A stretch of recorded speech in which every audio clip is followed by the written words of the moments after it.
Everybody. Uh, First of all, I'm welcome to the Louisville area. Yeah, I see people noticing the the picture already. So I'm from the Louisville area myself. Yes, it's Louisville. No, it's not Louisville. No, it is not Louisville. So if you're new to the area, act like you've never enunciated anything before, and you can say Louisville too. Myself, this is my first time attending, first time speaking. Obviously, I'm the first speaker of the day. And the last time that I was in front of a bunch of people speaking, I was in a cult myself as one of Jehovah's Witnesses giving a propaganda talk. And so while I take a second and deal with the flashbacks of 38 years of forced public speaking, let's take a little second and watch a video. And we're going to let this video set up our discussion for today. The spread of this disease is distressing, to be sure. But we're really not surprised to see the world in the grip of such pestilence, are we? Jesus made it clear in Luke 21:11 that pestilence would be part of the sign of the last days. And in Revelation chapter 6, the rise of the fourth horseman includes mention of deadly plague. So the events unfolding around us are making clear than ever that we're living in the final part of the last days, undoubtedly the final part of the final part of the last days, shortly before the last day of the last days.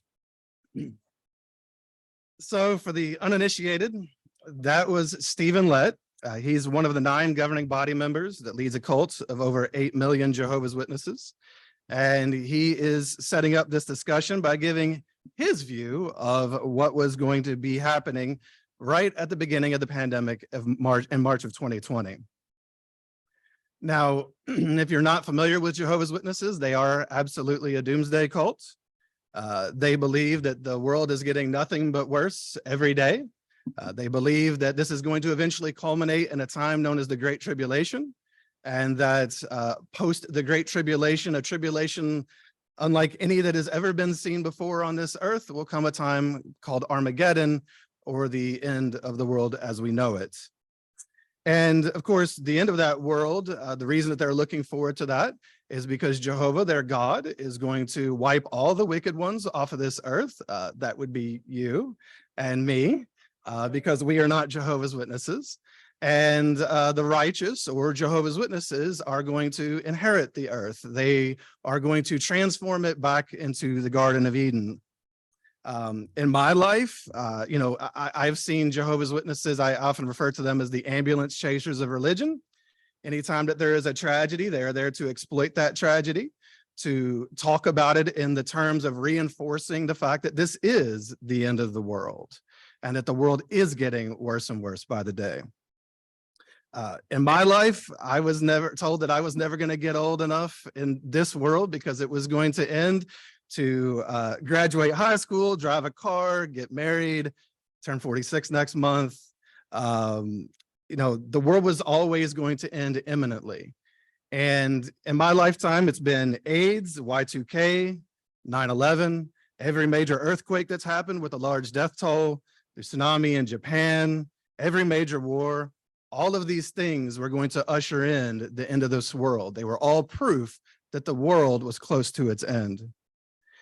So if you're familiar with the gentleman in the suit, the yellow suit and the memes, standing there with his hands just ready for what's about to happen, that was Jehovah's Witnesses in the year 2020. They were prepared for this. This was their time to shine. This was going to be this big momentous event to them that, as Stephen Lett so appropriately said, was going to usher in the end of the times. Now, while prosocial behavior is about helping and comforting, having empathy for others, maybe even people who aren't like you, Jehovah's Witnesses were busy hoping that this calamity would usher in even more calamity, so that they could get their promised reward of a paradise earth at the expense of everyone else. So today we're going to look at the impacts of COVID on the cult of Jehovah's Witnesses, presenting both how the organization tried to use it for their benefit, and then also how the changes made necessitated by COVID-19 helped many to wake up and leave the cult. Now, Jehovah's Witnesses took a very firm stance on COVID-19 from the beginning. They immediately shut down their in-person meetings. They immediately shut down their door-to-door ministry work that they're known worldwide for. But what makes Jehovah's Witnesses so unique is the amount of time that they shut down for. You know, the pandemic started, what, March 2020? I know that's here when everything started shutting down. And at least in this area, certainly by the end of 2020, people were starting to go back to church, back to dance class, things like that. If nothing else, by early 2021, when vaccines started coming out, people started going back to some of their normalcy. But for Jehovah's Witnesses, they didn't return to their in-person meetings until April the 1st of 2022, a full 2 years after the beginning of this. So during this time, they were having all of their meetings, their conventions, all of their activities over Zoom, or they were using their jw.org website to get what they would term spiritual food. But that was really their only attachment to the indoctrination, the constant flood of indoctrination that they received. So your average witness was now coerced into letting the witnesses, letting the cults into their home, into their living room every week on camera, as they were to be at the meetings, they were to dress for the meetings, full suit attire, full dresses, as though they were going to the Kingdom Hall itself, but they were sitting in their living rooms and expected to participate from there. So the cult still had its control over everyone, even from that standpoint, though it started to lose its grip. The preaching work that they're known for, instead of going door to door, they turned to letter writing. Now, some of those letters contained maybe a link to a Zoom meeting that they were going to have, or a special talk where they were inviting the general public to that talk. Some of those letters may have contained, if you know anything, they used to have the Watchtower magazine, they still do, but it's now a very scaled down, thin tract, more than a magazine. And so they would send these to people. But in either case, just to show that the real reason for their preaching work is to reinforce their beliefs and to keep their members busy so that they don't really have time to think about what they're taught. When they sat down to write these letters, you would think that if they had a message that was going to save the entire world, that they would, maybe type one out, print it out, maybe everybody gathers around in a line and stuffs envelopes, furiously, addressing these envelopes so that they can save the world. But instead, what Jehovah's Witnesses do when they write letters, and what they were instructed to do, is they sit down and handwrite these letters. Right? So they're actually handwriting. You would think that because that takes so much more time and is so inefficient, that that's not going to be their method of saving the world. But it really goes to show that at the end of the day, so something I guess I should say that most of you probably don't know unless you were one of Jehovah's Witnesses, is that every Jehovah's Witness, every individual is expected to turn in a timesheet at the end of the month. And this timesheet, they have to report how many hours they spend in their public ministry work. They have to tell the organization, the cult, what they're doing with their free time. So handwriting obviously takes much longer than anything else, right? So it makes them feel like they're doing something. And then what it also does is it keeps them dedicated to the control of the cult. It keeps them writing this over and over, reinforcing in their own mind, just like writing sentences as a kid at school on the blackboard when you do something and get in trouble. They're writing this message over and over again, reinforcing in their own mind what they believe. The cult had another trick up their sleeve that I really don't think anybody saw coming. I know I didn't. They use this not only to keep members in, but also to try to soften the hearts of people who had perhaps left or were just, faded out a little bit. So one day, I'm a cult recovery coach, and one day in one of my sessions, somebody that I worked with They mentioned that they had received a box of produce at their door, and there was a message with it saying that it was from Watchtower, it was from Jehovah's Witnesses, and that the organization had made a deal with local farmers to provide fresh produce for their members in such a difficult time. Now, I thought that sounded really weird. For myself, as one of Jehovah's Witnesses, I know that they take in money, but they don't really do anything charitable. They don't spend that money on their members, on the public, on anyone. That money, that financial funnel is a one-way street. So I started doing some digging, trying to find out where in the world this box of produce could have come from. And as I was doing so, I started hearing other reports of similar things. And so myself and others, and eventually the public, started to figure out where this came from. Oh, it's only showing the top. Well, okay. So there's an article here from thecounter.org.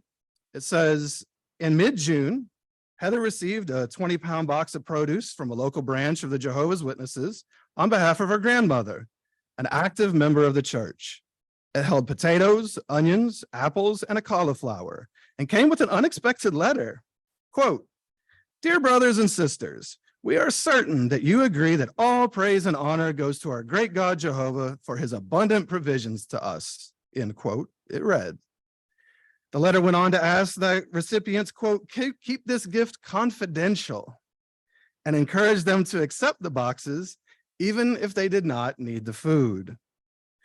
The box is one of 100 million distributed so far as part of the USDA's Farmers to Families Food Box Program, the Trump administration's flagship COVID-19 hunger relief initiative intended to provide emergency food aid to families in need. The letter's declaration that the boxes came from Jehovah instead of taxpayers represents a significant departure from the standard operating procedure for federal food aid. So does its plea for confidentiality, which raised a red flag for Heather, who suspected that Jehovah's Witnesses were saving the boxes exclusively for its members. Also odd, the suggestion that recipients accept the boxes regardless of need. According to USDA guidelines, distributors paid by the government to assemble the boxes were supposed to guarantee that they would be given to, quote, only needy people. But as I mentioned earlier, Jehovah's Witnesses never let a tragedy go to waste. They can always find some way to exploit it for their own benefit. In this case, taking this food that was for the needy and using it for their own purposes and giving it to their own members or people who maybe had not associated in some time. The guise of pro-social behavior, but the reality being very far removed from that. Now, I, as an ex-Jehovah's Witness myself, I started my cult recovery coaching practice in 2019, right before the pandemic. In 2020, I started seeing a lot of people who were coming to me, who were former Jehovah's Witnesses, that were having these fears that were implanted in them, very much triggered by the events in the world at that time. Not just the pandemic, but also social uprisings and things like that, even if they were for good reason. So, what if the cult was right? What if this is the end? What if this is that moment in history and I find myself on the wrong side of that moment? And of course, as we mentioned earlier, the wicked were to be destroyed by their God. So what if this is it for me? It was really triggered in a lot of people. There's a lot of fear there. This is something that most people were taught since they were infants. So my job was to provide a safe place for them, to bring them back to the present, to have some discussions, some reframing, to get away from these past messages and to also get away from that fear of the future, but to be present. Although to my knowledge, nobody that I worked with went back, I do have to say, and we do have to acknowledge, because if we're going to talk about the fact that many left because of this, we also have to acknowledge that sadly, culture indoctrination sometimes works. And sometimes there were individuals who did sadly return to the cult of Jehovah's Witnesses because they were scared, because this fear that had been implanted in them had been activated. Now, as for those who were still active Jehovah's Witnesses, having some distance from their meetings, not going all the time in person and seeing everybody, some people started to take it a little less seriously. Maybe they joined the Zoom meeting, but turned their camera off and cooked dinner or played video games or things like that, because it gave them options now, right? They had never had options. They had always been at the Kingdom Hall, and that was expected. And everyone had to know that you were there. Now they could do so on Zoom, be there virtually, but not actually be present. Getting time away from constant bombardment of indoctrination allows one's mind to finally start processing what a person's been told. Not just what they've been told, but also the culture of what they're involved in. Many have awakened from their cult-induced sleep during periods of inactivity. This is why the cult pushes constant meeting attendance. Even on vacation, it is expected that you bring your suit, you bring your dress, you bring your books, and you go to meetings on vacation. You have traveled somewhere else to let your hair down and have fun, but you still need to go get this taste of indoctrination, because they know that if you get time away from it, you might start seeing that things aren't quite congruent and maybe the math doesn't add up. Now, I mentioned earlier that the witnesses stayed away from in-person meetings until April the 1st of the year 2022. After so long away, this sudden call for everybody to come back to the meetings created absolute panic in a lot of people. And this is where we need to mention a group of people that we in the ex-Jehovah's Witness community often refer to as PIMO, P-I-M-O, or physically in, but mentally out. Jehovah's Witnesses are a very captive organization, and there are a lot of people that are stuck in it. They would love to leave, but they know that if they do, they will be shunned by everyone that they know, as if they were dead, never to even say a greeting to such a person. So with that in mind, the pandemic had given them great cover. It had allowed them to maybe get on that Zoom meeting with the camera off, pretend like they were there and actually get some distance from it, but now they were expected to go back in person. So I'm going to read for you a few, oh, okay, it broke that up. There you go. So I'm going to read for you a few public declarations of what people were feeling during that time from the ex-Jehovah's Witness Reddit. To start, the idea of going back to in-person meetings gives me both anxiety and slight panic attacks.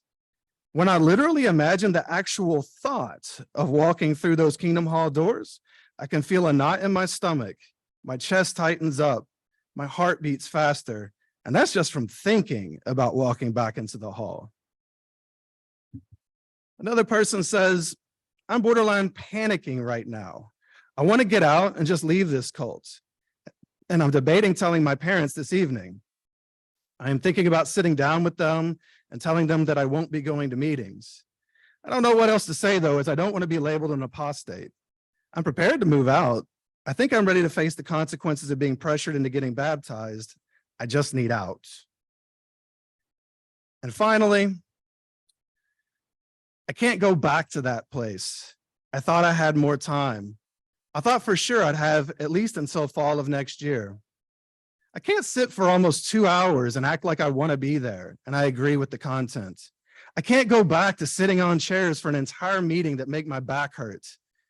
I can't go back to talking to people that only want to see me smile and act like everything is happy after they tell me I'm not doing good enough. Or my quote friends who stopped talking to me a few months into the pandemic. I told myself I wouldn't go back once meetings were in person. I have to keep true to myself. It's going to hurt like hell. I'm going to lose the people I care about. So these were the real feelings of human beings that were looking at the realities of going back to this thing. Many didn't go back. They just couldn't. Others went back for a time and maybe used that time to plan their exit strategy. And, you know, in the end, though, when you're dealing with a group that promotes extreme shunning practices, this is always going to come with pain. There really isn't enough time to discuss all the ways that COVID affect Jehovah's Witnesses, but it is kind of interesting to note that it was something outside of the cults that led many to wake up. In fact, at times, it was the fact that they started questioning things on the outside that led them to questioning some of the things on the inside. For instance, these are just some people's truths. Some were upset that the cult was pushing the vaccines because they had concerns about it. How could the truth, as Jehovah's Witnesses refer to their religion, be promoting something that that individual personally saw as a lie? Others saw the messaging around masking and vaccines as propaganda. And in their eyes, it helped them to spot propaganda that they had previously been exposed to. Some started getting into science. And because of that sudden interest in science, they started seeing that there were a lot of things that they had been taught that weren't exactly scientific. And still others saw a fervor for science as the truth, so to speak, or the disavowing of anyone, including other scientists who may have disagreed, as a reflection of the fervor for the truth that they had had in their life and the disavowing of anyone who disagreed.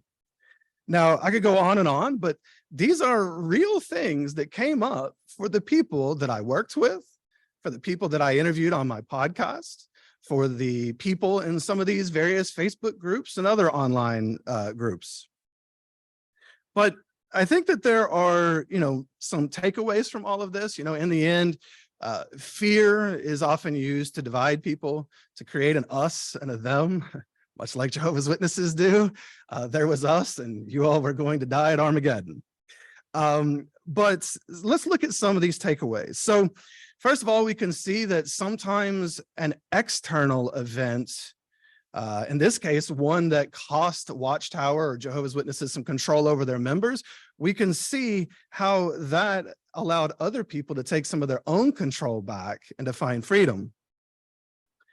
We can see that it often can help if we can get a person who is constantly being pressured and constantly being indoctrinated to get a little time away from that constant messaging.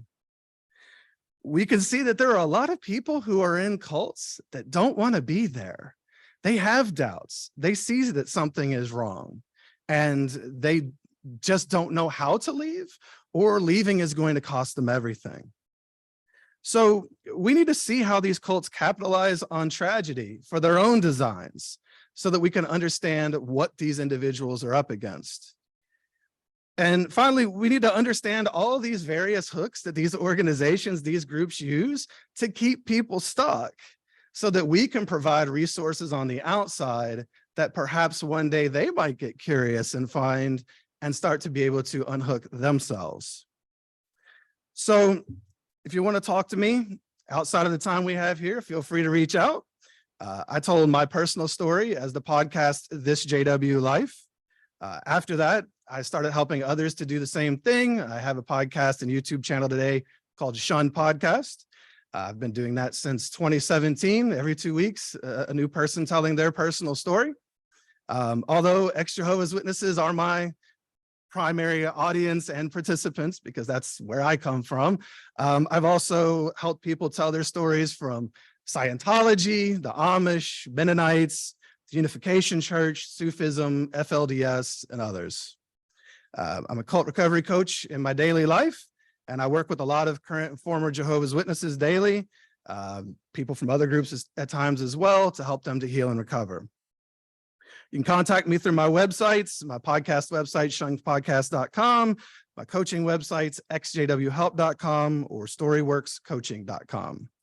But if I can help right now, please feel free. We got a little time for some Q&A. So if you guys have any cues, I will try to aid them.